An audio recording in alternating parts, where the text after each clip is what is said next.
came.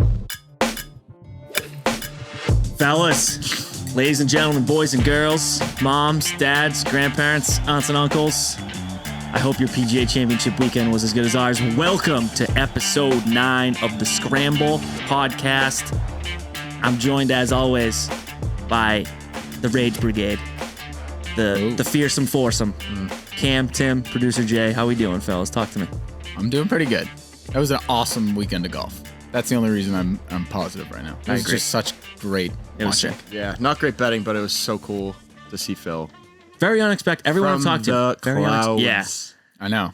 And I was with you, Andy, and Jay. You obviously, and you obviously saw the obsession that I have with golf courses themselves. That course on TV is gorgeous. Yeah, so nice. I think we just have to go to one, man. Like, imagine Cam, like, he'll just be walking around all day with I'd be freaking out. Yeah. I wouldn't even be watching the golf. I'd just be like, look at that tree. Look how well they trimmed that bunker. It's beautiful. Nature boy. No, okay. Honestly, that course was crazy. Every time they did like the sky shot, and it's just the No, really though, we were together, and they would show an overview, and Cam would be like, wow, look at that. Every time. It really, because it was like, cool. That's sick that they get to play golf on this. It was also literally on a beach. Yeah. It's like, if you're not on the green, it's like really sandy. Well, no shit. I think I'm team sand hazard areas instead of bunkers. Yep. Sandy areas. Yeah. That was cool. It is cool. Yeah. It is. Isn't that how Dustin Johnson lost the U.S. Open once? On a sandy area? He got a 2-stroke penalty because he grounded his club in a sandy area. And he wasn't like... You mean the opposite? He grounded it in a bunker thinking it was sandy area? Yes, that is what it is. Because Okay. there was like, I remember there was like, it was walked on and the bunker kind of extended a little bit because it was like so stepped on that the sand trickled out. Yeah. And he grounded his My club hypothesis is that any like amateur courses, it should be sandy area. So you can take practice strokes. I mean, I would draw the I would like line, that. take a stroke, see if I'm hitting the right, I mean, that's my biggest fault in the regular bunker is like, I wish I could get one. Yeah. I took Danny's sister out golfing this week. And she hit into a bunker on every single hole.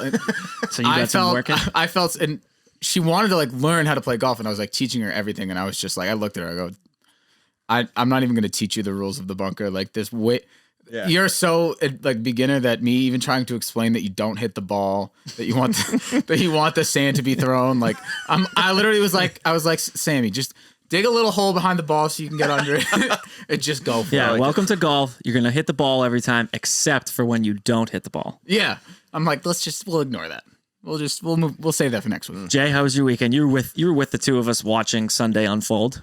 Yeah, definitely pretty cool. I mean, honestly, actually, one of the things that I thought was kind of cool was just like when I watched the first few days, it didn't, correct me if I'm wrong, like just like everybody else, Phil had a couple chances like to like extend his lead or at least take the lead early on the first day or two, and he was kind of blowing it a couple times. And then so I was like, damn, like if he makes a good run at this, like after like some of those blown opportunities, he's gonna be really pissed at himself if he doesn't like come through. And then what do you know? He comes through. Exactly. Yeah. All right. Well, everybody, on today's show, we're gonna get right into that. We're gonna jump right into Phil's 50-year-old major victory, which is just shocking the world. We're going to talk about how we did betting on that PGA Championship, and we're just going to talk a little bit about the PGA Championship some more because it was friggin' awesome. And we got some general golf stuff. We got some stuff going on in the LPGA. We got, obviously, the Brooks-Bryson drama. We're a reality golf show now. And then we're going to get into the Charles Schwabb Challenge. It is an invitational. It's at one of the most historic courses on the PGA Tour. I know I've said that a few times, but Colonial literally is the one that's played the most. And then we're going to give you our picks and some insight into what we think some of these players are going to do. And we're going to send you off into this long weekend. Everyone gets a nice long weekend this week. Hopefully everyone's playing some golf this weekend. I don't even know if I am. I would really like to, but I don't know. Yeah, I'm playing down the Cape. Should be nice. Well, we'll get right into it. Thursday at Kiowa. Right off the bat, John Daly was like the second or third tee time, and he chipped in on the first hole for birdie, and crazy sight, it said John Daly, T2 on the leaderboard. And Cam texted us and was like, you guys, John Daly in the hunt. I did. I put a $10 first round leader bet on him just because I wanted him to do so good. Proceeded to finish 10 or 11 over. Yeah, he didn't do good. He tweeted like a congratulations to Phil, and he's like, that course beat me by 33 strokes. And I was like, Dude, you see the videos of his golf cart getting stuck? Yeah. Oh, He's like driving, obviously, because he's not hitting any fairways. He's driving legit, like in where the people are, and it gets stuck in the sand all the time. So groups of guys are just like pushing John Daly's like golf cart with no roof on it. What a fall from grace that man seriously. is taking. 2011 champ Keegan Bradley got off to a really hot start, shooting 3 under 69, and he said, "I played so good today. I hit the ball about as good as I can hit it. It's just some days when you get out there, you go, I'm going to aim at a tree, I'm going to draw it off the tree, and it comes right up at the tree, and it does what you think, and today was one of those days." So when I was watching the coverage Thursday, pretending to do work, I was like, Keegan might win. He's been in that position like every week the past month and a half. I know. Is he like the new Tony? Just start off hot. Just like start hot and fade? I don't know. No, because he stayed near the top, I feel like, recently, except obviously this week, but this week is an I exception. think they told Tony that it was Sunday this week again. But we were right. We were right. Top 10 Tony, he's back. He gets up for majors. He gets up for the tournaments that matter. Yeah, I don't know. It's science at this point. Like, it really is. Top Tony. Top 10. Is that Top 10 Tony? Top 10 Tony. Top 10 Tony. Yeah, it is a in the tongue majors. twister. A hilarious start to Brooks Koepka's PGA week as he doubled the 10th hole right off the bat. And in my head, I'm like, oh my God, if he starts to blow up, like I should have made that Brooks Koepka missed cut bet. But boy, would that have bit me in the ass. Yep. Yeah. He said he's been battling lower body injuries for the better part of 2 years now. He says, I can't get down low enough. My right leg kicks out a bit. It is what it is. But, and this is where my reaction is just, wow, you're just a stone cold killer. He says, it's a major. I'm going to show up. I'm ready to play. I've been itching to do this since Augusta. I feel good, and I don't need to be 100% to be able to play good. It's just wild. We think top 10 Tony gets up for majors. This guy's 50% of his career wins are majors. It's ridiculous. His strokes gained in majors specifically, they showed the graphic a couple times. It's like 40 more than anybody else. He's over the last whatever years it was. He's a beast. There's no. It's just like it's crazy. But like even right now, where he knows he's like maybe 60 to 70% healthy, he's like, I'm gonna ball out. Like, I don't need to be 100. If he treated every tournament, imagine, like took it seriously, might be the best golfer who's ever lived. I could agree with that. I didn't like his post game. Like, I feel like someone tried to take my knee out. I'm like, no one tried to take your knee out, Brooks. You lost. I thought we'll have to find the video. I don't know. I thought that whole thing was ridiculous. It was awesome. No, I thought it was outrageous. I thought it was super outrageous. I'm like, shut up, like, dude. What do you? No, I'm not talking about Brooks. I'm talking about the people. Oh, the one guy who tried to like form tackle dude, Phil. What are you doing? It was like all the kids running behind Rocky in like Rocky 3. Except it was like 28-year-old guys who had 6 Trulies, and they're like freaking out. Like, calm down. Did you see that picture of Phil with his hands on his waist, like looking up? Yeah. And like someone tweeted, "It's like how could you not get like horny to this picture?" And he responded just saying, "Impossible." I saw someone Photoshop like the Dark Knight like chest piece and like cape behind him while he was sitting there. I was like, oh fuck, and he was wearing all black too. Canada's Cory Connors takes a first round lead with a 567 on Thursday, and the only thing he said in his interview was that he couldn't wait to watch the Leafs on Thursday night. That's my guy right there. No wonder I love him. He's just looking forward to some playoff hockey. Probably should have focused a little bit more on. And one of the CB, I forget who it is. I don't think it might have been Kyle Porter. I don't know. Somebody lost their phone, and before teeing off this week, Cory Connors was like in the scrubs, like and he found the guy's phone like before playing. What a guy! This guy's What a guy! beast. I love this guy. Yeah, I love Cory. He goes, I think there's nothing I want to do differently. I didn't really make any mistakes out there. I played solid throughout the bag, a lot of good putts, drove it well, ironed it well, got up and down a couple times nicely. His putter seems to get going here today at Thursday of the PGA, which is the Achilles heel of his game. And all I'm saying is, if that guy starts freaking putting, he's gonna win every single tournament. Yeah, He'll that's be been the or short. at least up there. The short game in general was like his worst attribute forever, and now it's turning around. And I think that's why he's like up on these leaderboards. Yeah. He's never been a bad ball striker. He's always been good at that. Yeah. It's awesome. Another interesting little tidbit I figured I'd include. Aaron Wise, Cam's guy. He says on Thursday he hit a 6-iron, 130 yards, and also a 9-iron, 195. The wind was crazy. I mean, that's a 60-yard difference when it should be like 60 the other way. Yeah. That's why that course was so fun to watch. Oh. How did they know what to hit? How did he know that, I'm going to hit a 6-iron is only going to go 130? I'm going to flush a 6-iron. He's one of the longer hitter on tours. I'm just gonna croak this 6-iron. It's gonna go 130 yards. Yeah, how do they read that wind that accurately? I don't Maybe know. there's something that they use like in the week. They're like, look at this thing. If it's blowing really hard, it's probably 15 to 20. If That's a good they'll say point. pick up the grass. If it goes 10 yards ahead of us when you drop it, that's a 20 mile per hour. Like I'm sure that they measure that early in the week, I've right? never thought of that. Yeah. There's got to be, because if they know that they can pull that off, there's got to be a metric somewhere Yeah. where they know. Imagine how stupid you feel if you hit that 6-iron and you hit the 6-iron like you're supposed to hit the 6-iron. Yeah. And you're like, Yeah. well, Corey just sent it 55 yards over the green. Into the next hole. Yeah. On Friday, Phil the Thrill comes in, firing a 31 on the back and gets him right back in the hunt. He had the solo lead after the morning wave, and the coverage on ESPN I thought was great. It showed a lot of Phil. You got a sense of how dialed in he really was to start the tournament. Yeah. He shoots 3 under, and he says, I'm having a lot of fun. And to play well, to know I'm playing well heading into the weekend, to be in contention, to have a good opportunity, I'm having a blast. I'm excited. This has been a lot of fun. The last person to have a lead through 36 that's 50 or older was Fred Couples at the 2013 Masters. And Phil hadn't notched a top 10 in any of these majors since 2016. Freddie Couples, what a guy. So another, we talked about it with Stu. And who else was old that won this year? Someone else that was old that There won. was somebody old. Lee Westwood. And Lee. Lee didn't win. Oh, Lee didn't win. but he's- Seconds. But he's resurging. It's the year of the old guy. Old guys are back. South Africa is more than 8,000 miles away from Kiowa Island, but on Friday afternoon, it seemed like it was down the street. Yeah, I was really kicking myself because for the Masters, I bet a South African winner. This week I did. You I was like, love God damn the it. South I do Africans. love the South Africans. You love them. Do you know how much I was freaking out? I look at the leaderboard. I just see American, South African, all time. I'm like, what? Dude, there was like 8 of the 10 were in like the top 25 or I'm something. like, what am I that. doing right now? I didn't bet this. Literally, yeah, it's Cam's dream. Like top 6, 3 of them were It was South Africans. I'm like, one of them is going to pull this Louis, off. Brennan Grace, and Christian Bezuden out. He's good. He actually might be good. I know early in the Scramble years, I said, I don't know who he is. He must not be good. I think he's actually good. I think he's actually pretty. Yeah, he's not like an Might be all-star, but he's a solid. He's like a solid mid-tier guy. Louis hits 14 greens on Friday, which is a crazy stat. And he's coming up 2 straight top 10s. So Louis hot.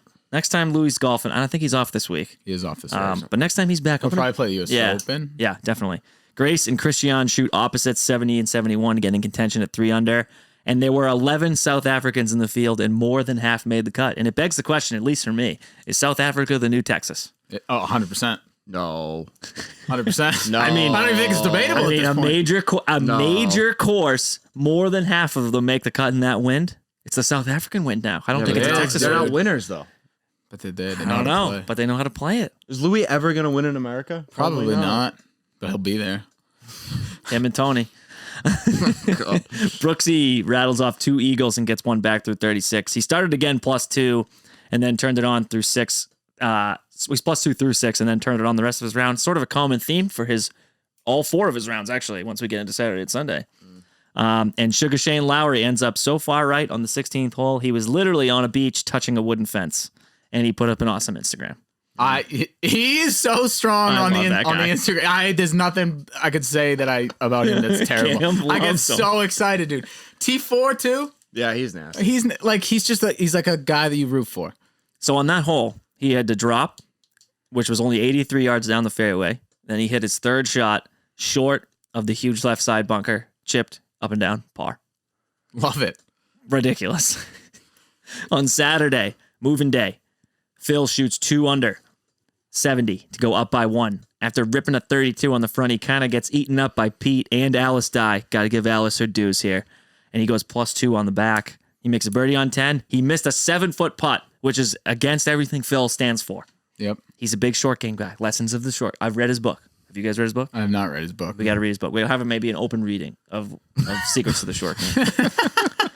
Because I sure as hell need it. He bogeyed 12, doubled 13 after being wet on the tee. He's the oldest 54-hole leader in PGA history. He joins Greg Nolan, the Shaq, and Tom Watson for the only players over 50 to have a lead after 54. The Shark was also mentioned in a major stat this week that is not a good thing, and that's Dustin Johnson. Did you see that? Him and Dustin Johnson and Greg Norman are the only 2 world number 1s to miss back-to-back cuts in majors. It's not a good stat. it's definitely It's a not. bad stat. It's not a good I'm thing to do. fading DJ right now, big time. Something's up. I don't know what's going on. I don't know. He won his Masters, and now he's just kicking it. Yeah.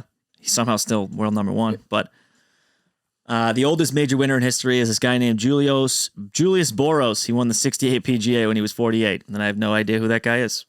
Me neither. Well, we heard a lot about him now. He's 48. Yeah. There you go. But Phil beat him. Brooksy shoots a 2 under 70 to get one back in. So this is the banana stat that I meant to piggyback it earlier when you said it. He has been tied for 4th or better in 13 of his last 14 rounds at PGA Championships. He literally isn't outside the top 5 ever. That's amazing. I thought it was bullshit. Like a couple of years ago when he was like, This guy can't possibly. Well, when he was like, I don't practice for anything but the majors, whatever. No, it's real. No, he actually doesn't. He literally doesn't care No. for anything but. I wish. See, that's a stat I wish I had known. I might have been like, well, he doesn't get outside the top 5. I guess I'll bet him top 5. Right? The knee thing, I was like, Me too. Be all right. It was He just literally doesn't care. Doesn't give a shit. Well, I was sort of sad. This is touching back on this. We're never going to hear Julius Boros' name ever again. Ever again. See ya. Like, sorry, bye, Julius. Like, you were cool in history. You're the oldest guy to win a tournament. Now I you're forgot not. we said So it 2 now, minutes ago, so I don't. That was already gone. He leads the field in strokes gained approach to that point. He hit 14 of 18 greens on moving day. I'll say it again. In that wind, hitting more than half your greens is just crazy. Yeah. Nuts. So then he comes off the course and they're like, hey, you'll be playing with Phil tomorrow. And he goes, it's nice. You know, I can see what he's doing. Everybody else is in front of me. So I'll have a good idea of the leaderboard, what's going on. I just need to putt better. Simple. If I strike it like I did any of the last 3 days, I'll have a chance. Cocky or confident? Cocky. I think it's cocky. I think it's cocky. I think it's a Yeah. little bit of both. Louis, though, lurking in the South African prairies or the Kiowa beaches, as I put down here. Reliable ball striking on Saturday sort of lets him down. He had to scramble to get to a 72. I thought he was going to make a push to kind of be even with those guys for Sunday. But top 10 Louis does his thing. Well, that seems like another guy who just starts freaking out when it gets late in the weekend and he's had on top. so many Zurich. of them. Yeah. The Zurich, He just freaks out. he got so confident that he just sends one 20 yards into the water. Oh, poor guy. I hate making fun of him, but that tee shot wasn't even close. He is Think sort like of Brooks. he is sort of goofy. He's looking, wicked though, goofy too. looking. I like every time I see him, I laugh. I'm like, look at this guy. He seems like a wicked nice guy. He's got the Michael Strand. Oh, he's definitely like the sweetest guy in South Africa. huge Oh, yeah. teeth. Yeah. Huge teeth, gigantic ears. Hey, we don't. It's okay. No, it's fine. He's just funny to look at. Early morning on Sunday, our boy Abe Answer proves that, hey, there are birdies to be made, and he shoots a 65 with no bogeys, Tim. He's the best. I love this guy. What's going on? Tequila, bogey free, Abe, I think IT was the king of the fourth. Abe Answer's the king of Sundays. You know, I was pretty tired and worn out before you said the words Abe Answer, and now I'm just. Now look at him. Yeah, he's fired up. But the week before, he shot like 9 under on Sunday, and then Got went into under par at the He Wells is Fargo. a Sunday guy. King of the Sundays. opposite. We just He need should him give to out be a Sunday lessons. Saturday guy. That would be sweet. Yeah. Him and Tony Finau need to hang out. Imagine if Tony Finau got lessons from Abe Answer. Them two would actually. Abe would probably get pissed because he'd be like, "Fuck! I gave this guy my secrets for the Sundays." Abe's on track to being like probably the world number 1, right? If he keeps going, if he keeps going, I mean, no one does it all week. He's the only one that had a bogey-free round. Yeah. Crazy. And climbed back from 6 shots behind to push one of my bets, which was awesome. yeah.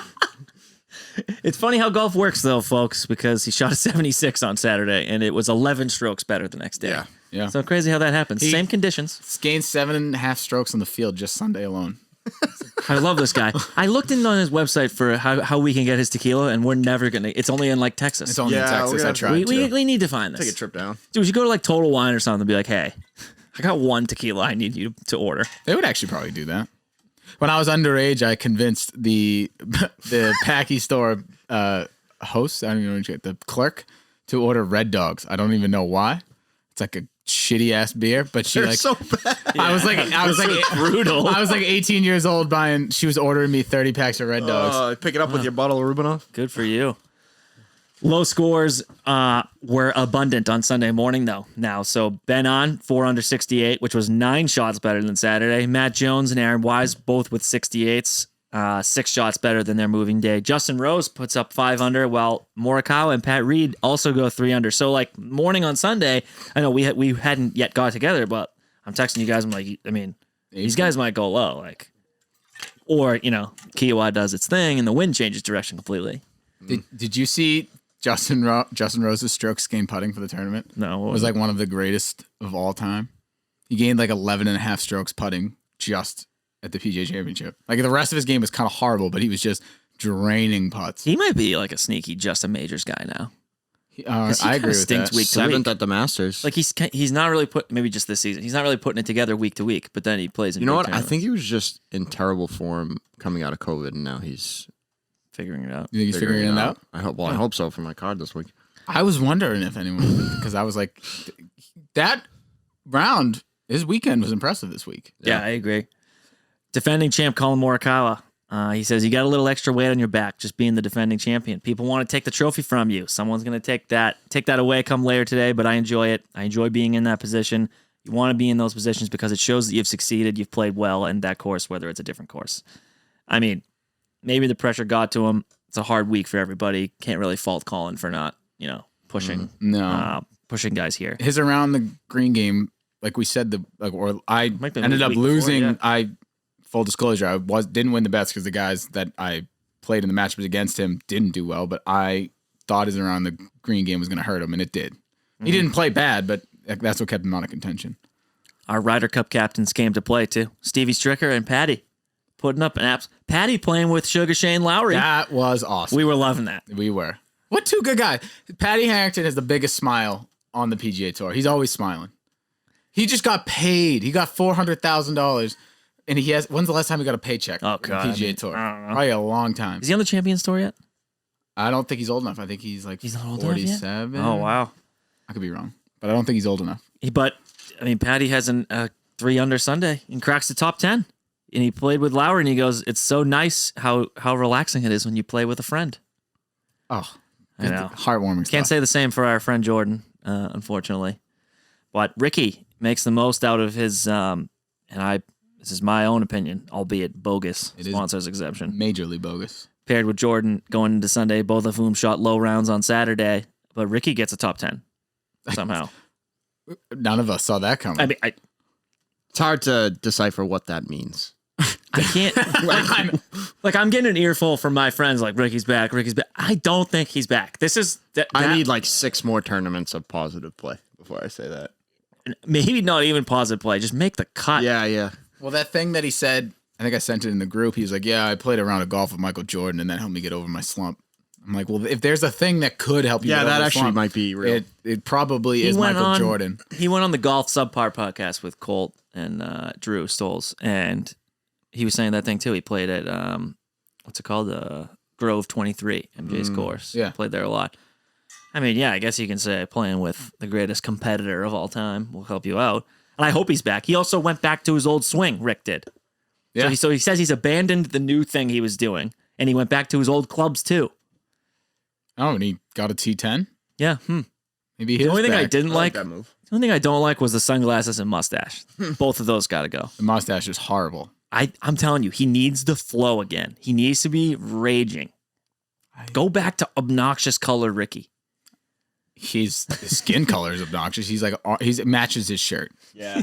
every week. He's got to stop. He's been hitting the tanning beds. I hate it. I know. I want him to be good. He's such a great guy. He partnered up with Kygo, to do the Puma release there. Probably why I got the sponsor exemption. Well, honestly, probably. He's good at that. He's good at that. He markets himself well. What's that million? What's that? Well, he's just super light. Oh yeah, in the pool. The pool thing. Yeah. In the that pool thing where they get extra millions of dollars for boys being club. cool. Oh god, that thing. Yeah, he'll probably kill in that. Yeah. He doesn't even need to play good anymore. He's like, if Yeah, I right just about stay in the PGA, I'm just gonna make $1 million from this stupid pool. When does it? So that it started retroactively, right? Started like January 1. Mm-hmm. I mean, he's in 1 million commercials. He has a drink now. I don't know. But last thing we'll talk about with the PGA Sunday, folks. Phil defeats the field and also the concept of age. I mean, it was a crazy Sunday. The guys in the top 5 never really, to me, seemed like they threatened. Early it was Brooks, but he doubled and then 3-putted another double a couple of holes later. I even thought Streelman was going to make a move for a little bit there. He was only 2 back at one point. He wins by 2 shots. Thanks for the 2-shot win margin to win the 103rd PGA Championship, and he makes history by being the oldest ever, which we've talked about. Your reactions, you guys? It was awesome. It was good. it was great for golf. Like we talked about, which is actually sort of funny. I think a couple weeks in the show, I said it wouldn't be hilarious if Brooks won to like make this tournament cool. It would be hilarious. And he could have won this, but this year has been crazy. All the big names winning, the old guys coming back, everyone's starting to play golf, and then all the young people now get to see what it was like to see Phil just do his thing. Mm-hmm. It was cool to see. Yeah. And like we said, like they were kids 26 Trulies deep jumping all over him. He really didn't even care. Like when that dude touched his ball and they were like, he moved his ball. He's like, all right, well, where do I put it? That was also crazy. That was He's sick. like, well, where do I get to put it? Who picks that up? No, he said it was a woman. He said it was a girl. Who? No, so the guy's like, the guy goes, some girl picked it up and then panicked and dropped it. But Well, he was duh. like, it was like right here. And Phil was like, so the official's over there, and Phil's like, well, that's the only evidence we have. This is what this guy said. He's such a cool dude. So the official's like, yeah, I guess you're right. And then he got a great lie because he gets the relief drop because it got interfered Yeah. with. That was sick. He was probably happy. He's like, Might have been just a Mickelson better picking that up, saying, yeah. Oh, so Thanks. another reason it was awesome. There's one of the main writers for Action Network. He like does like tournament breakdowns and stuff. He had to like put a little blurb in the beginning of his write up for this week, and he was like, it was really cool. I know Phil pretty well, and I was like right behind the 18th green when he finished, and I walked over and I went to give him a fist bump, but Phil knew me, so he like came over and gave me a hug, and instead of like talking about his win and stuff, he was like, oh, I know how you roll. Like, did you make any money on me?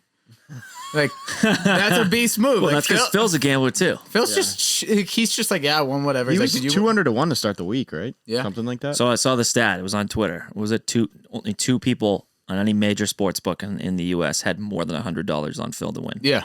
That's Two crazy. people. And one of them was 100, and the guy took a picture of it, and he won, what, 25,000? That's awesome. That's all. Yeah, that's crazy. Yeah, I mean, he wasn't a guy. He wasn't. I'll be Nobody honest with was you guys. looking He at wasn't him. even on my radar. He wasn't even like. I gave him as an outright like 2 weeks ago. Does that count? Close. And then his wife tweeted too that she's like at the dinner table the other day. Phil came in and he's like, I got my game back. I'm gonna win again soon. So she was like, I just knew this was coming. He's hitting Way hellacious to not share that. Oh, his mom. I saw that. Did you see that? His Yeah. mom texted his wife. Yeah. It told him not to hit bombs or flex the calves or whatever it was. Yeah. Don't hit. And she was like, seeds. he only listens to Tim. By the way, another professional golfer using a family member as a caddy and winning. Tim's been doing it forever, but I think that what the wife said was like, whatever. He only listens to Tim now, whatever. But Phil had a conversation with Tim after 6 holes on Sunday because he wasn't playing well. And Tim was like, dude, you got to commit to your shots. You're not at all. You're playing apprehensive. And then he started playing better. That is, I mean, who are you going to listen to other than your brother? Yeah. Just be like, hey, you're playing like a dick. Further evidence. Yeah, it is. Family, close. Because they're going to tell it to you how it is. They're not Yeah. gonna- your caddy's like not trying to lose his job. Comfortability. Hey, Yeah. hot seat caddies. Yeah. Hot seat caddies. We were watching with TJ, and he said the same thing I said. He goes, there's probably a caddy union freaking out somewhere. And I was like, I thought that, dude. The caddies have to be freaking out. I saw Phil was using the range thing. Yeah. I'm like, the caddies are getting phased out. Totally phased out. I will say the play wasn't as slow as I thought, but it was slow. Actually, someone got dinged for a penalty. John Catlin, right? Yeah, John Catlin got dinged for a stroke. Really? Yeah, so I mean, guys were using the rangefinders, but it was kind of like we anticipated. It was like a confirmatory thing. Like they had the number, and he was like, just gun it real quick just to see. Yeah. So that obviously slows play up. Really cool shot of him walking through the crowds on 18, swarmed like he was Cersei being yelled, shame, except she wasn't naked. Although I wouldn't mind that because we could see Phil's calves. But yeah, there's a million people behind him. Like Brooks says he got trampled. I would have been right back there just screaming, yelling. I've never seen that many people do it so quickly either. Like it seemed like it happened very suddenly. It's like Tiger, they've respected the aura. And they waited behind Tiger. Yeah, like they let Tiger lead the pack. But Phil's a man of the people. Is that why? Brooks also got. Did you see him trying to make his way out of this? Like that was crazy. The tournament security director is sayonara. Hot seat. I feel like sometimes Brooks thinks he's better than a lot of people. He definitely does. Yeah, He's but like, get these like plebes off of me. that I think that helps his game. Like he does not care what anyone else thinks. I actually believe. Like people say that all the time. I actually believe that. Like the one, Just how he acts. Yeah, the one friend that we thought he had, Dustin. There's plenty of rumors going around about the both of them. I'm not gonna say it on here, but That's your friend, bud? Come on. What's going on? Brooks is just too cool for school. He literally doesn't care. He's got a goatee now. He can do whatever he wants. I liked it. I do? did too. I liked the goatee. I liked it. It brought an edge. Phil says there's no reason after 2 putting for his victory on 18 for the 2-stroke lead. Thank you. He says there's no reason why the game of golf can't be the game for a lifetime. And I love that quote because I for sure will be playing forever. Hopefully. That'll wrap up our PGA Championship. What a week. What a course. Somewhere I definitely want to get to before I die. Oh, absolutely. And let's get right into how we did betting, you guys. Yes. You could start it off. You did good. Well, I had a large volume of bets. I'll never bet this much again until maybe another major. 13 and 16 for plus 1.2. It's literally like I said at the last show. Top 10, top 5 are traps. You never win them. The one top 5 that we had was one shot away from working, and that was a backdoor John Rahm top 5, and he finished T6. Yeah, one like shot that. off, or a T. Yeah, no, it was T6 because the other one was T4. Like, I literally go 0 and 5 on 5s and 10s for -5 units, and without that in my outrights, I would have been like up 7 or 8 units. That just without those, they're traps. They're traps. Yeah, I don't have any this week. And I say that, and I have 3 this week. Oh, I don't have any. Smaller field though. I don't know. We'll see. I didn't do good. I lost 4.6 units. Well, 4.7. I didn't even tally up the numbers because I lost because I faded 2 guys that didn't do bad, DeChambeau and Morikawa. I lost 5 units on betting against those 2 in matchups. So that would have been a 10 unit swing. And then I missed 2 top 40s. I missed 2 of them. Both of them finished tied 46th or 44th or one of them. Well, 1 shot off, and then like I said, that Rahm was 1 shot off at top 5. I didn't do good. There's no excuses for that, but I missed on the 2 fades. But other than that, I didn't do horrible. So I lost 4 1/4 units. I went 4-7, and I had 3 pushes, which is nice, I guess. Damn, that's 3 wins though. That's 6 units for you because last week you were the 2 unit guy. Yeah, I mean, it's exhausting betting on Jordan Spieth. I'm taking a break from it this week. What? He's probably gonna win. I would encourage everybody else to bet him. I can't do it. It's like I can't do the swings. I'm with you. I can't do 4 under through 4 holes, 6 over through. I just can't do it. I just don't think that course was for him. No, too long. I think it was too long for him. I feel like him and JT are in the pretty similar game type. They're less wind in your face, controlled shots, do crazy spin and wedge game.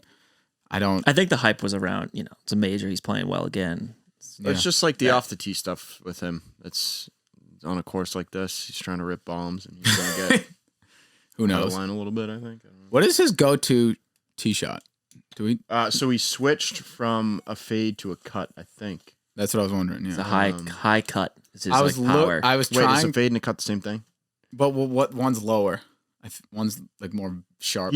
No. He used to be draw off the tee, and he's now a high cut guy. That's what you meant to say. Okay, that's what I meant to say. I like that. No, I was wondering who hits. But he can do both. So he Yeah. was flexing this week doing both.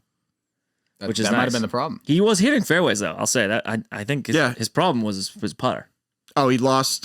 He was by Friday afternoon or Saturday afternoon. I forget which one it was. He was the 7th worst putter in the field. Jesus, that's never good. It's by far his worst. I mean, there was 17 out of the 20 PGA professionals that were in the tournament putted better than him. That's fucking for a guy who's a good putter. Hello. That guy Ben Cook shot. He's a local Kiowa guy. He shot 3 under one of the days. Yeah, he finished 3 over. Yeah, pretty good. Our jacket picks. Mine was Tyrrell Hatton top 20, and he finished 3 shots off of top 20. Not great. That's an L for me. I had Bobby Mack top 40. That was an L. T44. I'm sorry, everybody. I was so high on him. The jet lag. You guys were right. Couldn't overcome the jet lag. Tim, you want to talk about your roller coaster jacket pick? I mean, this is part of it too. I had 10 units at stake on this jacket pick. Spieth to make the cut, and he bogeyed like the last hole on a 3-foot par putt, and I was getting texts like, "Are you all right?" I was getting texts for you. At that point, the cut was he was gone. He was gonzo, but the cut moved like 3. It was again. It was quite a week. Never a doubt. No. I mean, it was a lock at the end of the day. That's what I give out. I think I've lost like 1 jacket pick. I've lost a lot. Don't follow my jacket picks. What's good though is that because yours was a 2-unit jacket, we don't really lose. We stay even. Yeah. The jacket's there. Yeah. So thanks, Tim. But there will be no more minus 500 to make the cut jacket picks on anybody. So that was a lot. That's awesome. That'll do it for our PGA, you guys. Thanks for following along. What a week. What else we got here, Cam? Got some general golf stuff. I want to start it off before we get into our every week segment here. The LPGA Tour named Molly Marcoux Saman, the new commissioner of the Women's Tour. The last guy was a guy. I like that they got a woman in charge of the LPGA. Throw it in her court. Yep. She has been the athletic director of Princeton for a while. She was a 2-sport collegiate varsity athlete, soccer and hockey. Andy. Oh, what's You up? like though? Yeah, she's an athlete. All right, Mol. She's not. I guess a lot of people obviously applied for that job, and it was mostly people within the LPGA, but they stretched it out. They hired Molly, and I think that's a good move. Dude, you guys. Did you apply? Didn't apply. This is just an aside, but like my book has like LPGA lines. Like, should we start like diving into that? I don't hate the LPGA. I don't either. It seems like there's 5 people that always win. That is actually, I feel like, true. It's both Who? I can't name the names. Lydia Ko, Jess Corda, Nelly Corda. There's another. I don't know any of those. Michelle. No, she She's doesn't something. win anymore. Wasn't Michelle Wee? She used Michelle to be. Wee. She Michelle used to Wee be- West. She was the GOAT. She used to be good. Yeah. Yeah, She's sorry, probably like guys. Phil. If she won again, she'd probably be like Phil. I might start sneaking, you guys. I might start sneaking like one pick of those. in. I was actually thinking about sneaking in Like one pick a week. a Euro Tour outright yeah. pick Oh, every week. Just one. yeah. All right. Because specifically this week, the Himmerland or the Himmerland. Yeah, I saw that is a Himmerland sick Open. name for a tournament, first off. Wait, idea. You do one Mhm. LPGA pick. You Okay. do one European Tour pick, and I'll do a Corn Ferry pick. Let's go. Oh. Ooh. We're going to give you guys a little bit of sample of everything. International. Oh, I like that. Oh, my LPGA sweatshirt should be coming in soon. I too. know. I love Oh, those can't wait. LPGA sweatshirts. All right. All right. Wow. Book that for next week. Bryson, Oh, yeah. we can talk about the video. I mean, what are you Fine. doing? This is the weekly segment I was inferring to earlier. Just Bryson's back all over the news. And for his YouTube 30-minute mini docu-series about a life of him taking care of his 5 buddies. By the way, I hope everybody saw through the bullshit of the first 5 minutes when he goes to the complex he's building. Like he goes there every day. This was your weekly thing. You stop by the complex in the pouring rain to show us where you're putting in the video, he went there 3 times Yeah. in 30 minutes. Yeah. He went to that place. Come on, dude. It's still like there were no changes within the week. It was just dry. Okay. The one thing I was talking to Justin about this earlier. The one thing I kind of liked about it was that like he's taking care of his 4 like buddies. Like they clearly offered him 0 value. He was talking about like making dinner. He's like, yeah, I cooked you all chicken steak. Like he's like cooking food for these people, and they seemed like worse than Yeah, he because did. he has no friends and he has to like buy their friendship. I don't know. Maybe. So he's a freaking. No, I would say he definitely seems like a loyal friend. Bryson is who he is. Yeah. I feel though that he has no self-awareness of who that is. And if he had some self-awareness, or maybe he has self-awareness and this is all a big game. But if maybe he he's that. accepted Maybe his- it's like the other way. He's so aware that he's like playing everybody. Yeah. That could be it. He's a smart guy. There's no denying that. He's very smart. Yeah. Yeah, he had of course the most Bryson thing was he had that robotic ping pong The machine. ping pong I'm like, thing. of course Dude. you have the robot shooting you ping pong balls, and he was like, yeah, I was pretty good at And this. then he turned up the speed. And he missed. He turned the speed up and he missed. Oh God. And then he puts up a video today on his Instagram, and we'll let Tim talk about this because Tim's our resident athletic guy. He's just doing curls, Twirls. Go onto hammer his curls. Instagram. I don't fucking know. You know the videos you see online of like dummies in the gym doing crazy stuff with Yeah. machines? He'd be on. I there. would, if I saw them in the gym, I think I would post that to them. I'd be like, what is this guy doing? He's twirls. No idea. He's got no But Who just is don't. this The trainer? best part is when he puts down the dumbbells, they zoom in on that. It's 100-pound dumbbell. Nice. Congrats, buddy. You weren't even doing it right. Yeah, he's fucking flailing his arms, like trying to get. Oh, It's actually dangerous. That what he's doing right there is dangerous. Bryson out 3 months with a herniated disc. Yeah. with the fucking. What are your shoulder muscles called? Yeah. Whatever. Those are fried. And then more Bryson. This was crazy. So this is recent. This is like in the last 24 hours. This is hitting the internet. Yep. The Bryson Brooks. So there's a Brooks interview being taped with who's the ESPN guy I have no that was idea. doing it. I forget. Might have been Marty. He's just they're doing a taped thing asking him about how he played that was going to air like in a couple of hours on one of the ESPN segments. So the guy looks at the camera and he's like, okay, here we go. Brooks turns, asks him the question. Brooks starts to answer the question. And you could see him look in the corner of his eye and just like roll his eyes, like in the middle of the question. And then you see DeChambeau walk behind him, and Brooks just stops. And he just like openly just like does one like, ugh. He just gave the most "that guy's an asshole" look of all time. He literally was like, I can't even fucking remember. What I urge you, if you're listening to the podcast right now, just go like to Twitter or Instagram and just search Brooks Bryson, and it was you will trending find the video. almost all day. Yeah, so it's unbelievable how much Brooks hates this guy. And DeChambeau wasn't even talking to him. His head was down. Okay, I have read a theory. So he comes in at the exact point that Brooks is talking about his putter. And he says, I don't know how anybody putts with that wind out there. It's very tough. It's really hard to make those closing putts on holes. And someone thinks that they like can drum down the audio and hear Bryson say, it's not hard, just start it on the right line as he's walking behind him. Oh, I like that. Oh, Bryson, that's a savage move. Let's go. Team Bryson on this one. So I think... On this specific scenario, Find another podcast. I love that way. subtle chirp. No, that's we good. have Team Brooks. That's good. But so someone thinks that that's it. That's the rumor on Reddit and I heard wherever. it was him talking about. I saw tweets about it. Him talking to somebody about a normal Bryson thing where he's like, I really thought I hit a good tee shot on that hole, just didn't pan out well. Like I thought that's what he said. Well, because nothing's ever Bryson's fault. So no, well that's the he thing. looks at the putter head like it's different shape than when he took I it don't out of know. the bag. I don't know how he didn't get a penalty for slow play. The entire Saturday, he kept saying, Morikawa, you can go. Like, I don't know what I'm doing. I would like to Every hole. propose this. The match thing is cool when they get Phil and Tiger and pair them up with other people.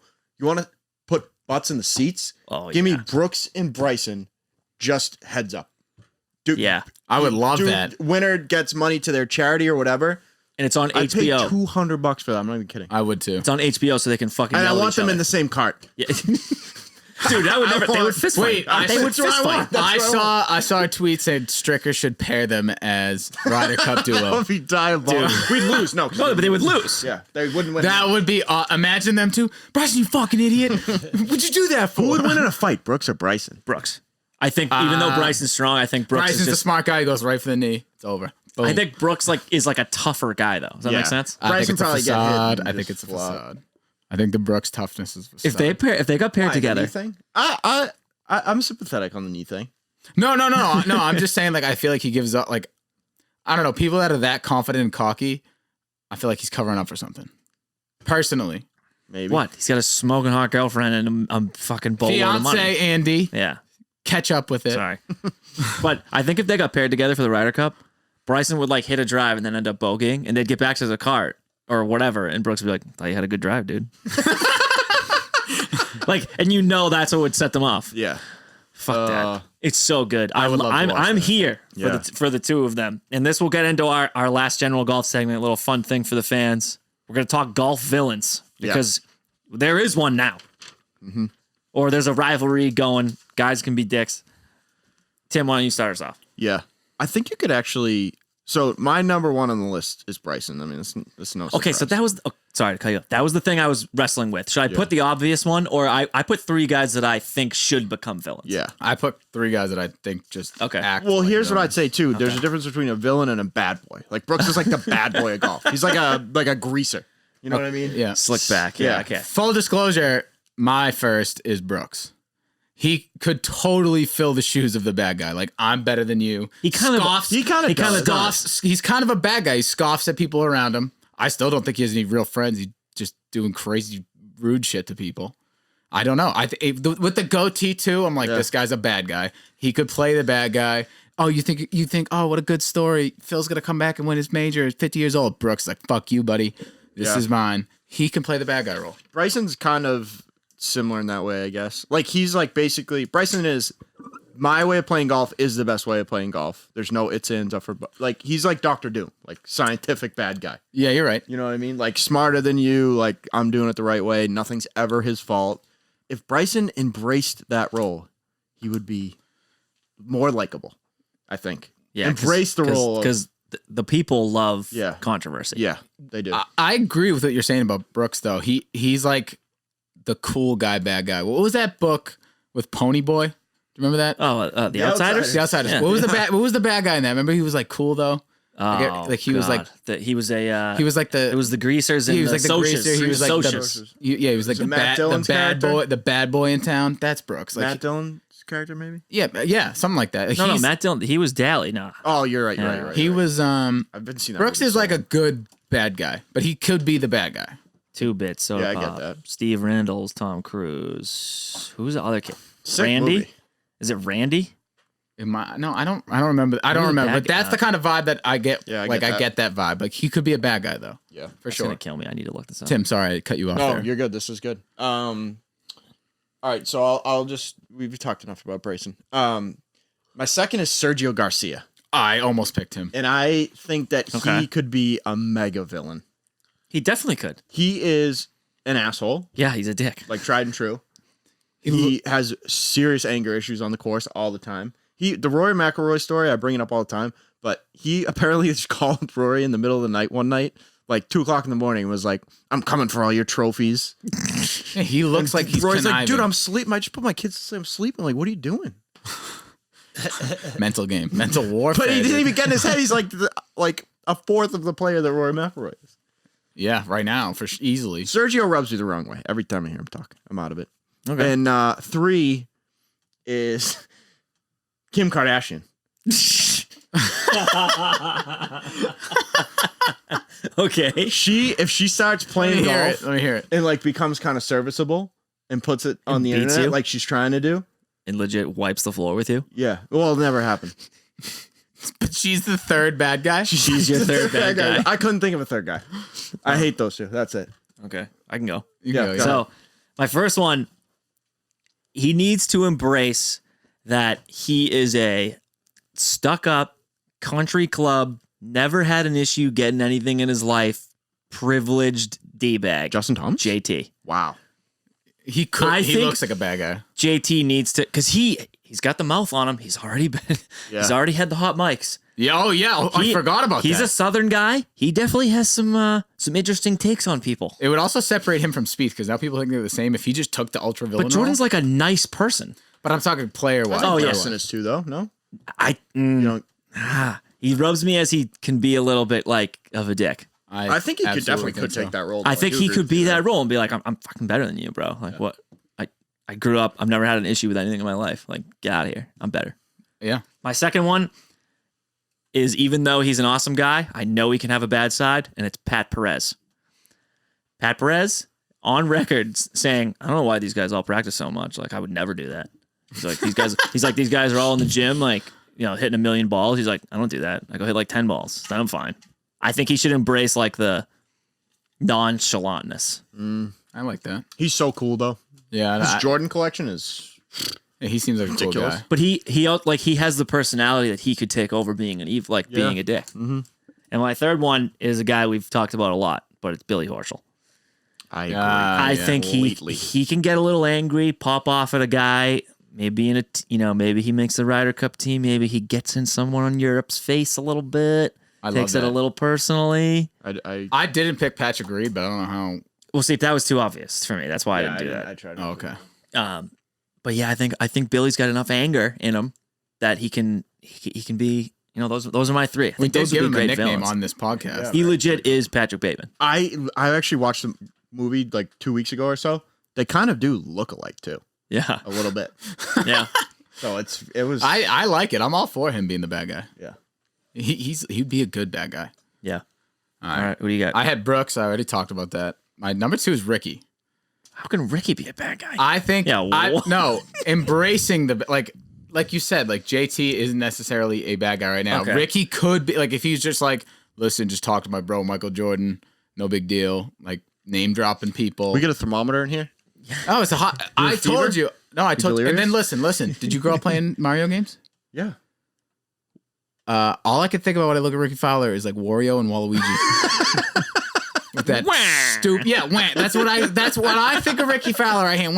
Like like that's that. what I hear. So I'm like, he could be a bad, and like plus like the good, like the cool, hip, like Okay, that's the angle. He needs to go for the cool guy the angle. cool guy, like, I'm cooler than you. better than you Okay. with the stupid mustache. I just think he's a sweet guy. No, I think he he is can do too. it. I'm just saying. I think he has. Okay. I think he's got the physical traits that could make him a bad guy. Okay. Not that he is a bad person. And my third one, I was just trying to come up with somebody. I just went with a hothead, Tyrrell Hatton. Oh yeah. He looks like he could just be a little firecracker, like just like explode on his like- Ryder Cup teammate. He's like early 2000s, like Poulter. Like he could be that guy. yeah, he could be obnoxious. Yeah. Like I was gonna say Roy Sabatini, but he's not like big enough to be a villain Not anymore, He's yeah. like the consensus like most hated player on tour. Oh, people don't like him. Yeah. No.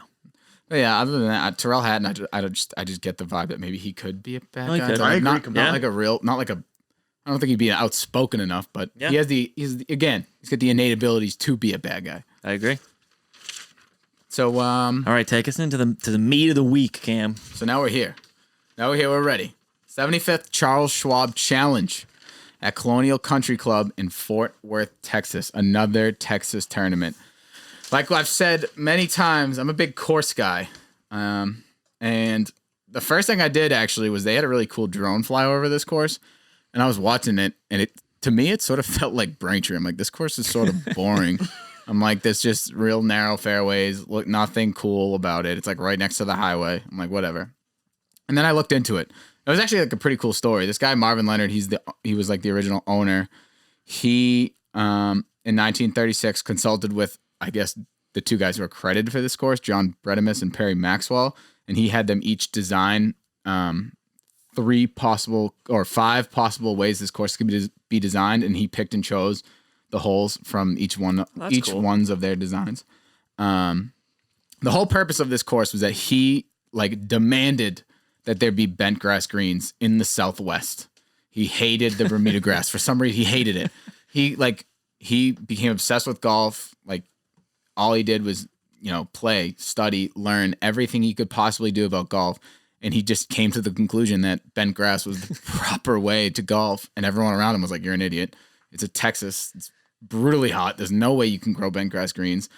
And then he was like lobbying with this guy at this course, Rivercrest, which is right by Colonial, who he worked for, and said, hey, can I just do like 2 holes in the back 9?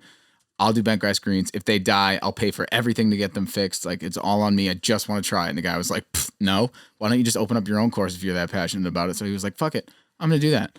So he found that land. He built the course. And he was so like gung ho about how good his bent grass greens were that he ended up getting the 1941 U.S. Open there, Hell yeah. which is pretty cool. I thought it was really cool. And then when he was older in life, he didn't want the club to like fall apart, so he like tried to convince the members to sell the club to them, and they were like, "No, we don't want to deal with that. That's like a lot of work. Yeah, it's a We're lot of good." work. And he ended up saying like, "How about I just do it for what I paid for it, not like what it's currently valued at?"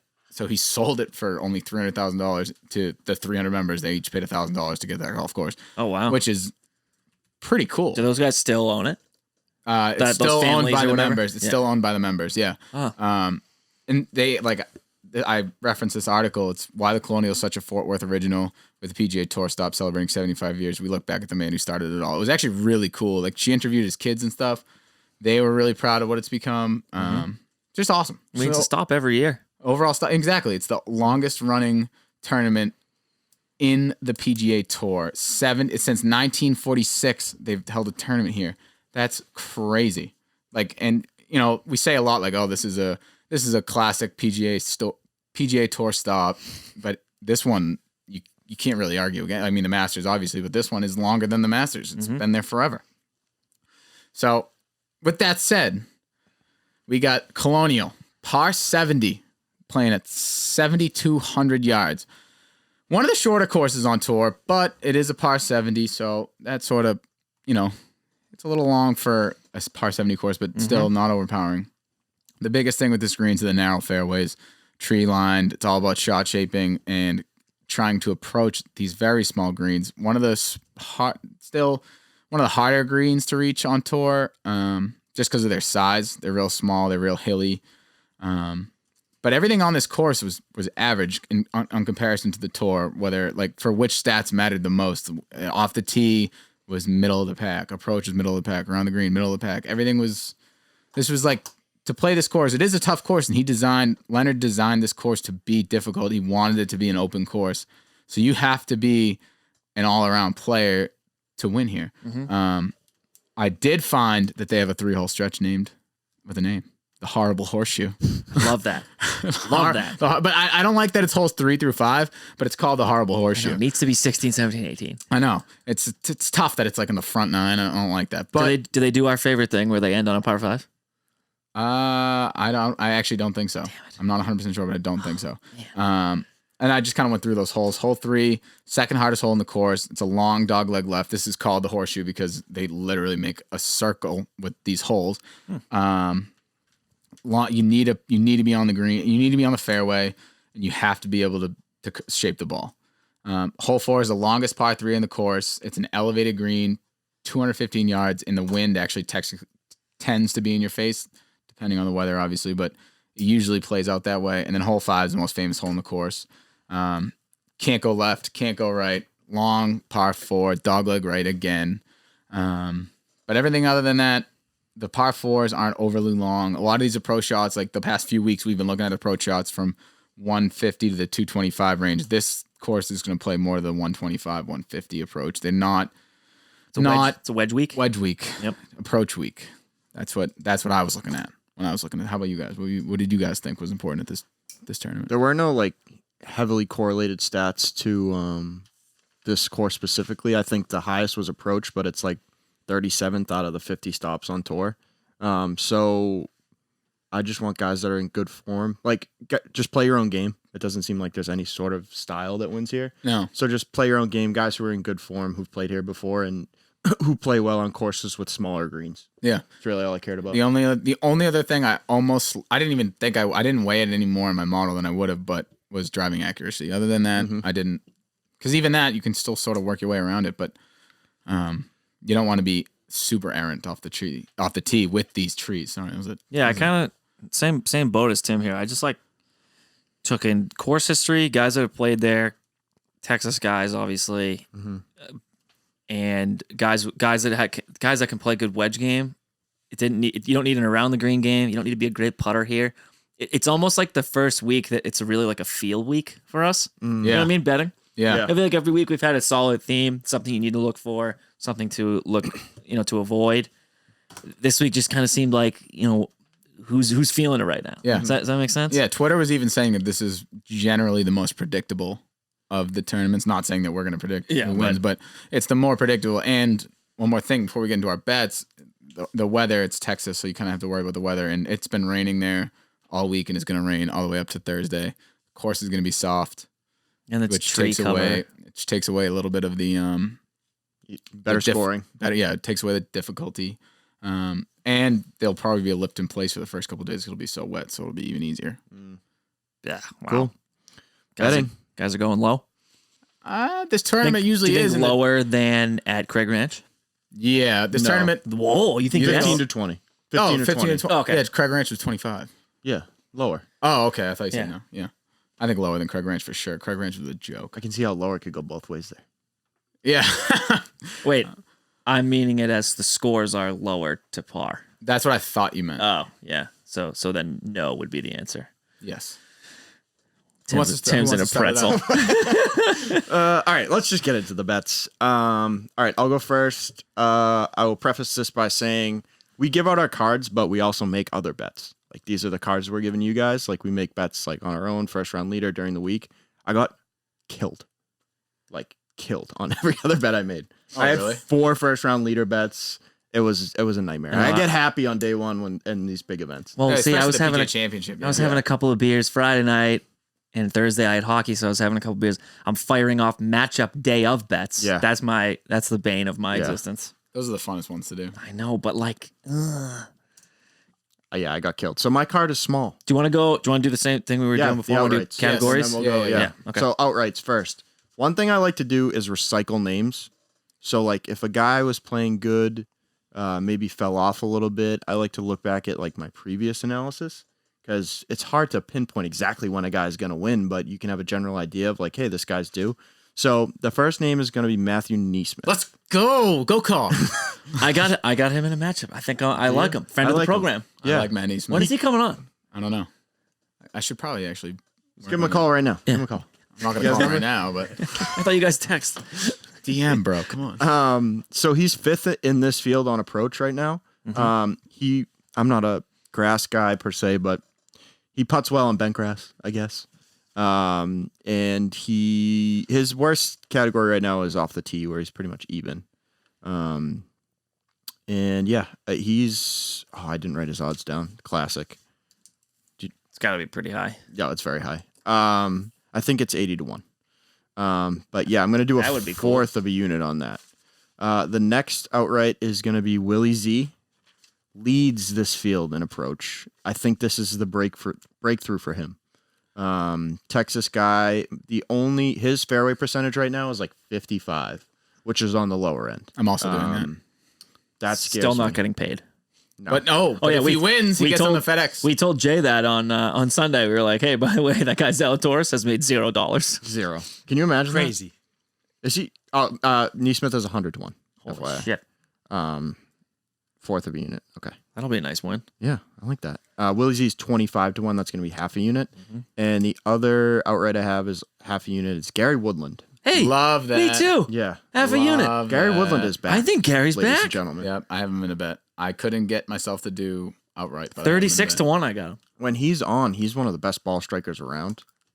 He's gaining everywhere but putting in his last 20 rounds. Doesn't need it this week. No, exactly. And he finished 9th last year. And we've talked about this. Here. He plays good on courses that you don't have to hit driver off the tee. Right. He plays good. Even though he's a long hitter, he plays good on short courses. Loves that driving iron. There's a good chance that he eats this course. I want to put one of those in my bag. What do you guys think about that? What? A driving iron? Getting one of those like thicker. Oh, I would like irons. one of those. A couple years ago, I got a 3-iron at Palladian Sports when I first started playing. Yeah. And it was all I hit. You loved that. From anywhere, like 100 yards, I was hitting 3 irons. Those are hard to hit. I hit. could hit when I first started, but All right.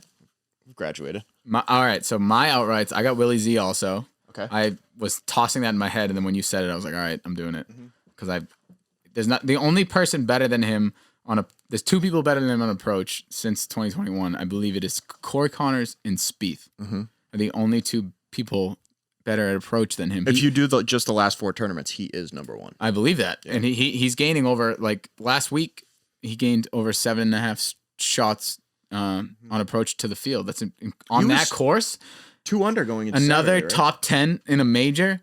He's ready to burst, and if he wins, he gets into the FedEx Cup playoffs when he actually can get paid. Yeah, you get paid in which the would playoffs. be cool. Yeah. And then my other outright is Abe Answer. Hey, me too. 14-1. I literally listen.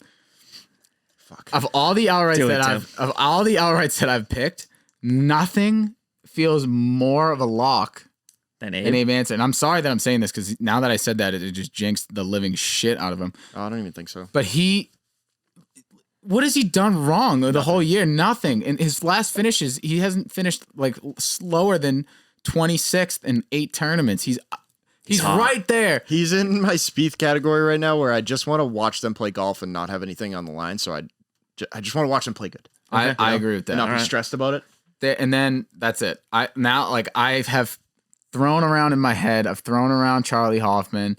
I've thrown around Gary Woodland. I'm not there yet, but so far those are my 2 outrights. Okay. We've talked about 2 of my 3.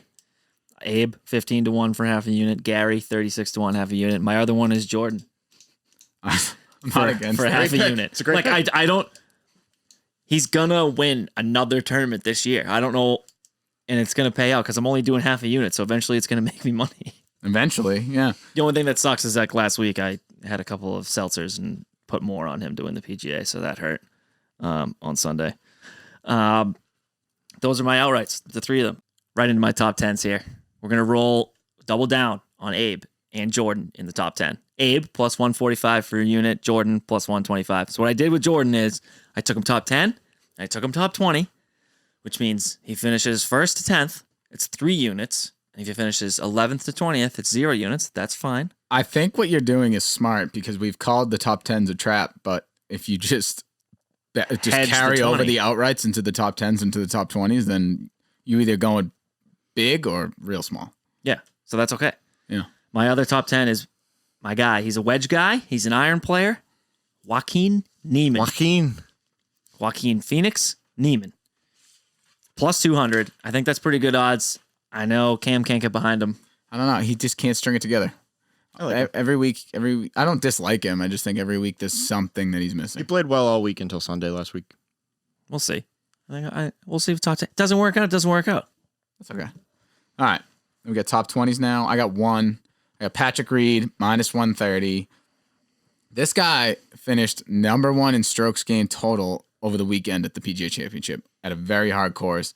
He played lights out. His game is in great form. And specifically at this tournament, I don't know the exact numbers, but like 6 years ago, he finished in the 50s, and then the 40s, and then the 30s, and then the 20s, and then last year he was 7. So he has nowhere to go but -3. Yeah, he's nowhere to go, So but he's gonna win. Win by default. Yeah. Everyone withdraws, and like that. Patrick Reed wins by default. But I'm only asking him to finish in the top 20. That's pretty easy ask, It's Pat. not a big ask. Pat, it's really easy, buddy. It's just golf. It's not hard. Yeah, just put it in the hole. Here we go. My top 20s are Gary Woodland, carrying that over for my outrights, and then Justin Rose, who won here in 2018. He had a 3rd last year. Now he has got the 8th at the PGA and the 7th at the Masters. The Masters alone could be called a fluke. I did say that was a fluke. But now he's also on the PGA. Justin Rose is back. And if you sort this field by players who play well on smaller greens, Justin Rose is numero uno. Just JR Number 1. is back. So according JR to is Tim. back. We'll have to tweet that. I love that. I was almost an outright. He might be an outright by the end of the week. I might end up with Andy, are you 6. behind that? No, he's a pickle. Strong words. No. Would you rather be a pickle or a bag of milk? Pickles are better than bags. Yeah, because Actually, I don't know. I don't know. I called Bryson a bag of milk. JR's just a pickle. I don't know. I got a lot of names. People. My top 20s are obviously Jordan, like we talked about. I got DB, Straight Vibe, and Danny Berger for even money. I think last week is a fluke.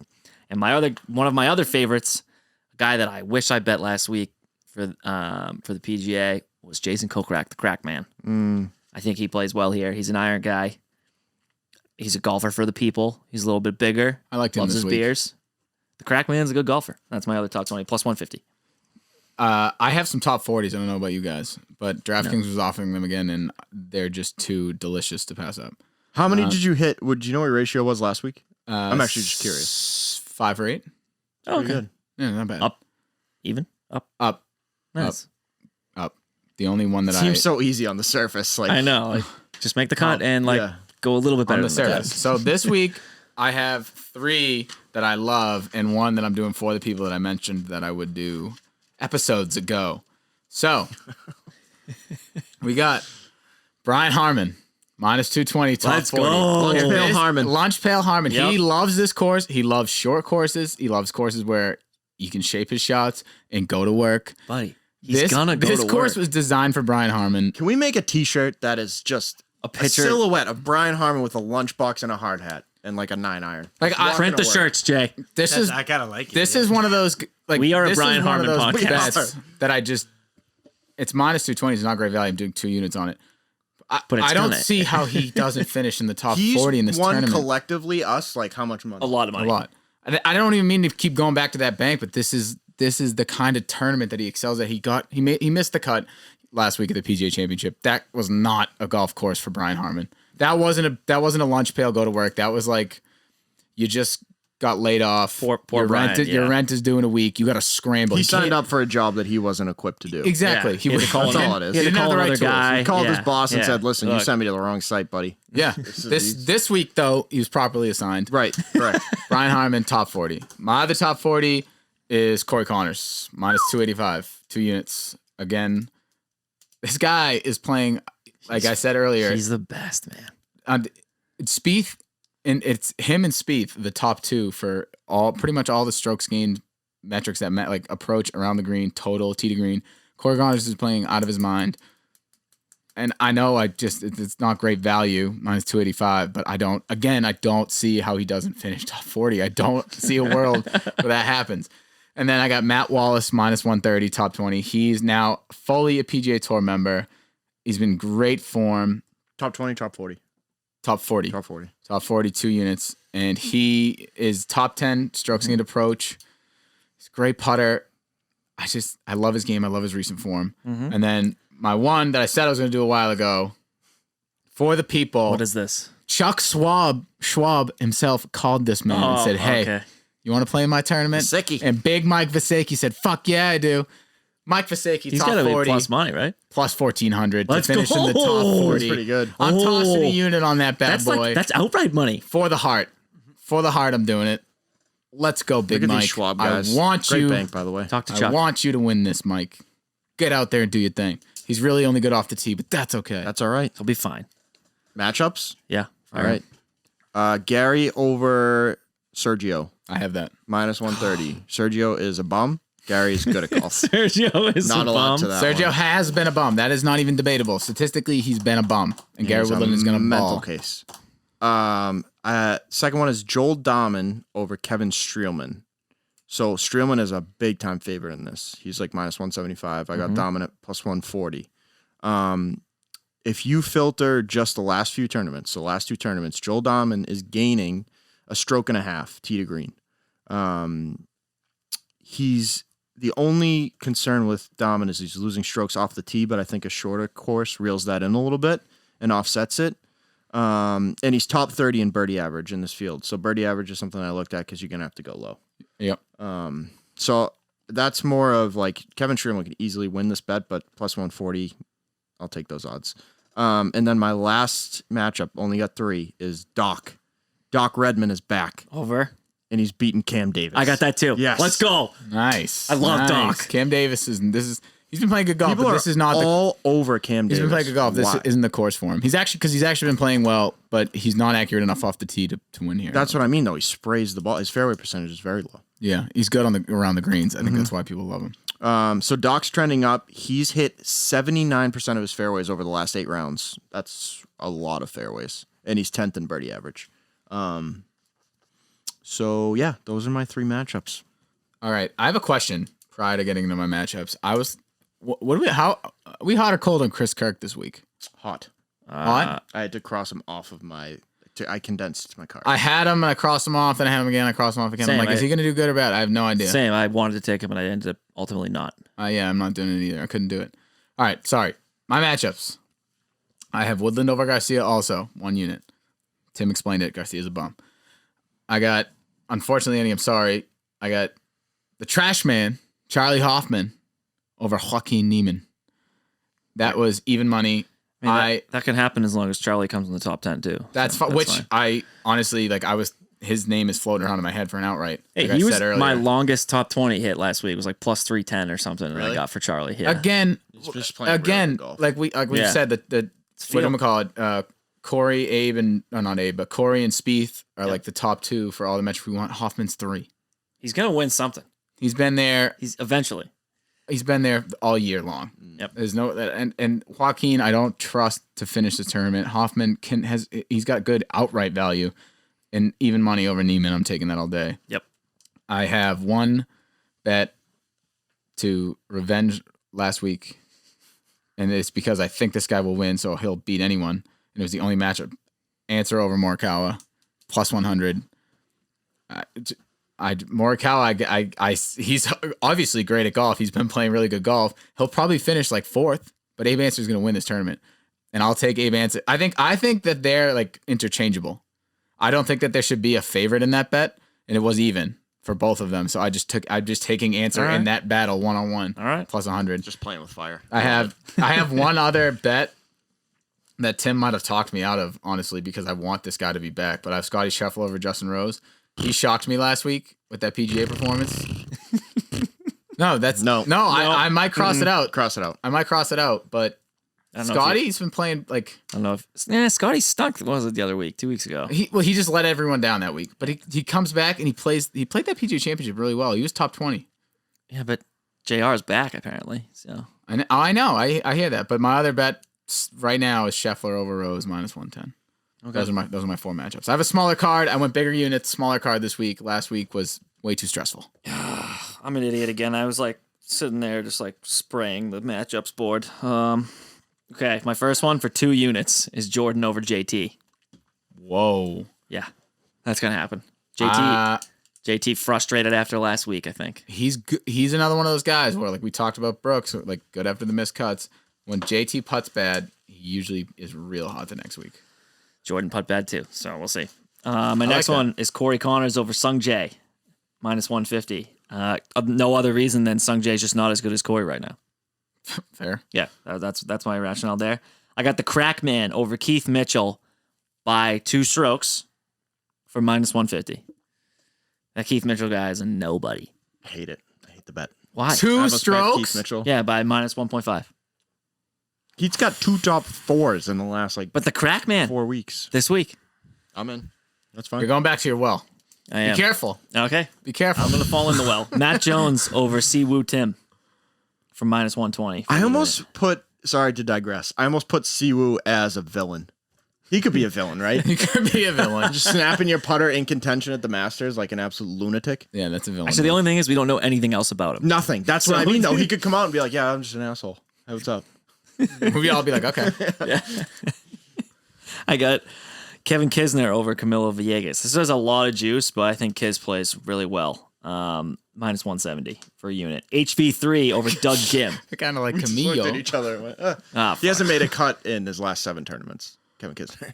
yeah, no, he's back though. Okay. No, Okay. actually, I can't say he's back. That was more of a feel thing. I bet against Camilo like 2 weeks ago or a week ago, and I've won, so I was keeping that going. I like it.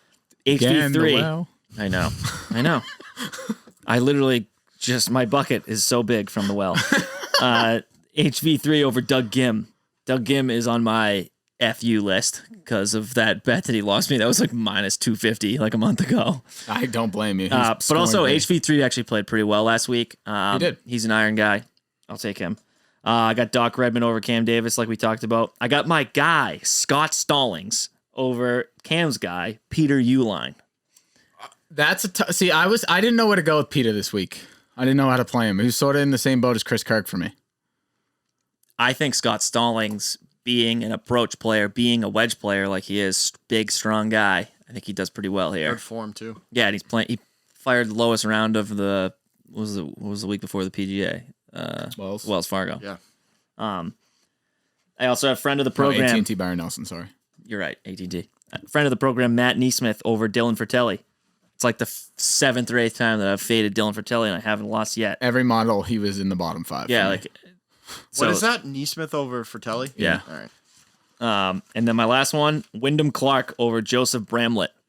I don't know who the second guy is. Me either, but I know Wyndham Clark played pretty well last week, and he's also a fantastic approach player. And he hits the ball actually a country mile. He does. So we'll see. We'll see how those go. I don't feel confident about anything besides my Abe answer and Jordan Speed bets. Yeah, I was gonna say that the 2-unit one has to be ultra confident. Yeah, it's a weird week. We all smashed that last week and hit that. Yeah. Yeah. Jordan over JT. Just stick with your heart this week. Yeah, like I'm saying, this week is the biggest feel week of betting, I think. I agree. Just feel it. All right, get into jackets. Cam, what do you get? Honest Abe answer top 20 -145. I mean, that's just a huge He's gonna win lock. the tournament, Yeah. so the top 20 should be easy. All right. I'm going with Colin Morikawa, top 20. He finished second here last year. Just your typical ball striker.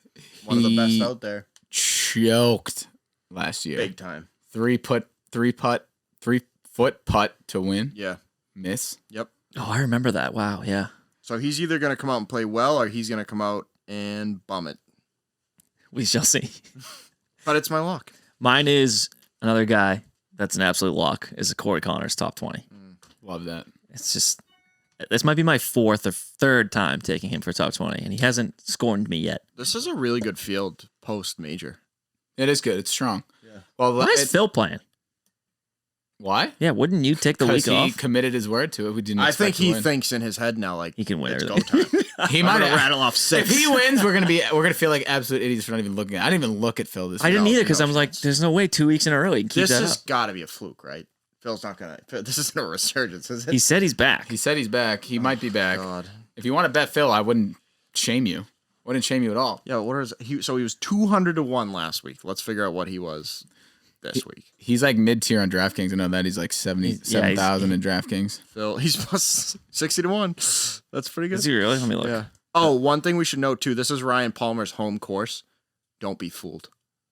And I looked at. I didn't know that. Listening at home, he screwed me last year. Here, I had. You had him in DraftKings, and you were about to win, dude. Major. I remember this. I can't even describe to you. I'm talking like I'm in the millionaire hunt, and Ryan Palmer stunk. We were golfing, here. And you threw your phone. You play here. This is where you play. It's like going in your backyard and letting a bunch of people come in and kick your ass. Stunk. And I like Ryan Palmer, but that was me too. awful. But holy shit, I was sitting in my phone like I can't wait to buy a new car, and then it was Ryan Palmer. You were in the golf cart together when this happened. Yeah. You were like, you didn't say anything. So he showed me his phone and was like, I might win, and then Palmer laid a fucking egg. What did you end up finishing? Stunk. No idea. Probably won like $50. I think you did. I think it was 45. But you won like 45. But you were bucks. close to winning like thousands. If I had changed him out, I forget what the scenario was. And I mean, this is like, whatever. But if I had changed him out with another guy like the same price, I forget who it was, I would have won.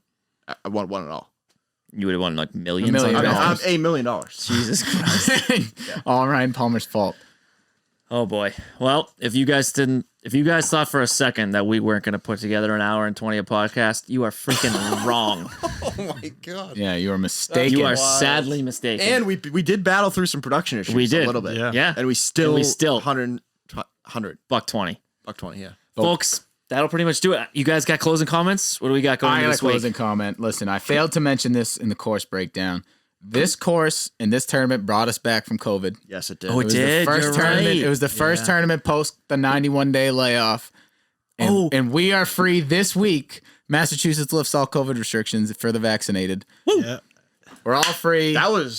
We're all free. That's how to bring that back. It's a big tournament. Let's go. Happy remember- Memorial Day weekend. Yeah. I'm thinking about going to the Garden, by the way, for the Celtics. Sunday night, Danny sent me tickets. Maybe Mike. No, I don't have the tickets, but she's like, should we get these? If you go, I'm going to come. Yeah, big Memorial Day. Yeah, I mean, Big Memorial Day. I remember last year watching this, like guys like lined up on the roads, like behind on the fences. Remember? Because there was zero fans. Yep. That was awesome. Oh, we're so back. COVID's over. Can't believe it. Ladies and gentlemen, that'll wrap up our episode 9 of the Scramble. Next week, double digits, fellas. Yep. We made it. Made it. Big time. Don't forget to follow us on Twitter at the Scramble_pod and on Instagram at the Scramble Pod. Shout out to Fat Baby for partnering up with us. We got some exciting partnerships in the works. Talking to someone tomorrow. We'll see you guys. We'll see what happens. It's a pleasure. I love you guys. Thanks for tuning in. Later.